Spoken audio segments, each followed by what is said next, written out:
Duke gets bounced in the second round of the NCAA tournament by Tennessee. And Lewis, I'm not going to lie to you. I think it's a blown opportunity by the Blue Devils. What say you? Well, it's always so tough, like looking at brackets in hindsight, because you start to see how things fall out. And I mean, they would have been playing, gosh, who is it? Florida Atlantic in the Sweet 16, and you're setting yourself up for either Kansas State or Michigan State in the Elite Eight. All winnable matchups. And when March Madness rolls around, you just want those winnable matchups. So I totally understand a lot of frustration from Duke fans, from Duke in general, because everything was laying out for them so perfectly. And now my question is, in that East region, who's going to take advantage of everything laying out so perfectly and get to the Final Four?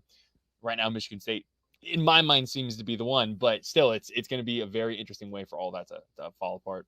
When I saw Duke seeding, I was counting the chickens before they hatched, Lewis, because I was looking and it's like, okay, if they get Tennessee in the second round, Tennessee starting point guard out with an ACL injury for the rest of the year.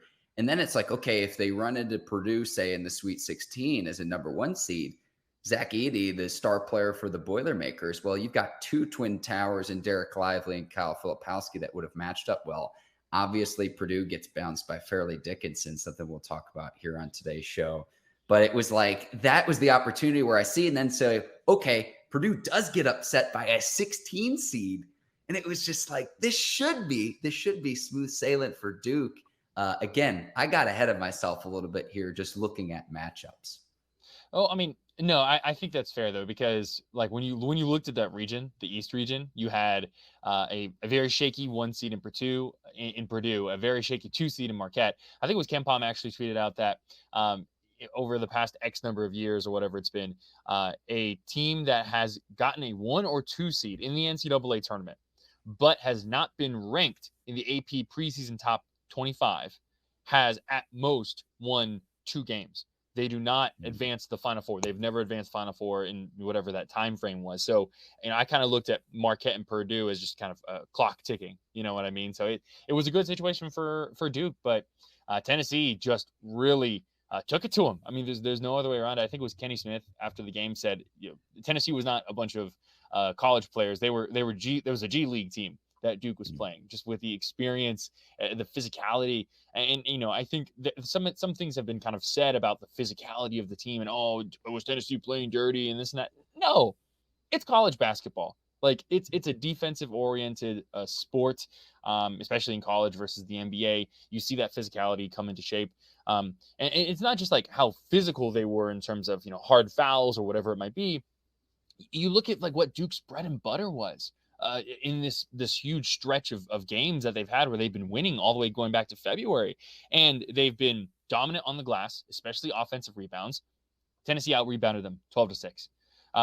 They've done a much better job at limiting their turnovers. Well, guess what? They had 15 turnovers in this game.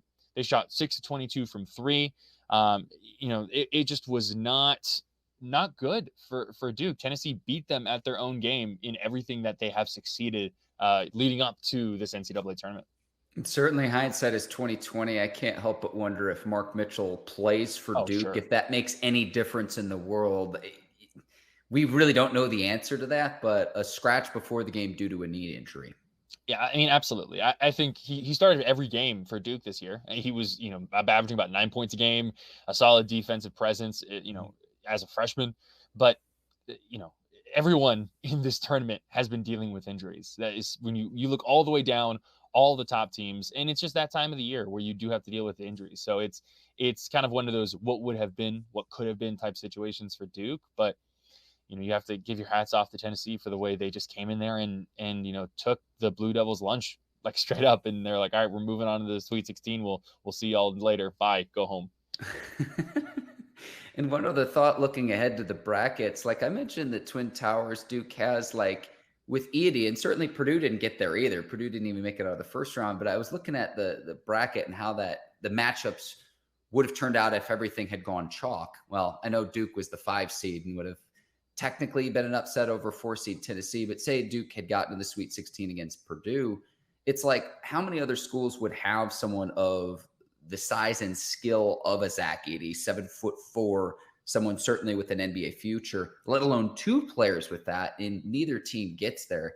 I can't help but wonder that, Lewis. Now, I think for Duke, your question now is the same conversation we were having a few weeks back with North Carolina: is which players are back for next season? And I've just got a bunch of question marks because I think Derek Lively's probably gone, because if he stays in college for another year, I think NBA executives look and say, hey, they question his offensive game. It's something he wasn't asked to do with his current role with Duke, but certainly defense is his strong suit. Filipowski, I think, is a question mark. Jeremy Roach as well. So it's like those are really the big three where it's like I've got question marks by all three. Just my opinion, I think Lively would be most likely to leave, but I think Filipowski, you could make the case too, given his offensive ability. Well, I mean, I think Lively, Filipowski, Whitehead. I mean, those three feel they're first round talent, and they're kind of the classic one and done type players where they can come in, have that good success freshman year, and then go, tear it up in the NBA. Last time I looked at projections, I believe they're all projected as first round picks. So it would not surprise me if they left. Now we do live in a different college basketball world with NIL, where some of those players who could go straight to the league after their first year, they have more financial opportunities. Shire and that Duke coaching staff showed an ability to develop these players, and I think that is going to play a pivotal role as well. Hearing them talk in the locker room after the game, they were heartbroken. The Duke players were, so it wouldn't surprise me if that the emotions start to play into that factor a little bit. But what's important to keep in mind too is they have I believe it's five-star prospects coming in next year. Like, Duke is going to reload. So then it becomes a matter of roster management. Ryan Young has already said that he'll return. He was a bit more of a role player, but he'll have one more year of eligibility. I imagine Proctor, I think, would stay. We talked about Mark Mitchell and his injury. I think it would make sense for him to stay. But Lively, Filipowski, Whitehead, and then Jeremy Roach, who almost left last year and proved that he can indeed have a lot of success as a guard, and see where that kind of takes him from here. I think it would not surprise me if a lot of these big names for Duke left, but that's the nature of college basketball. That's the nature of the game. And next year, I'm sure we'll be talking about Duke in a similar way, where they've got all these young, talented players who are tearing it up in the ACC, and we'll see, what their future decisions will be. So it would not surprise me if these players left, but at the same time, I'm not worried about Duke's long-term picture. I think they're going to be just fine.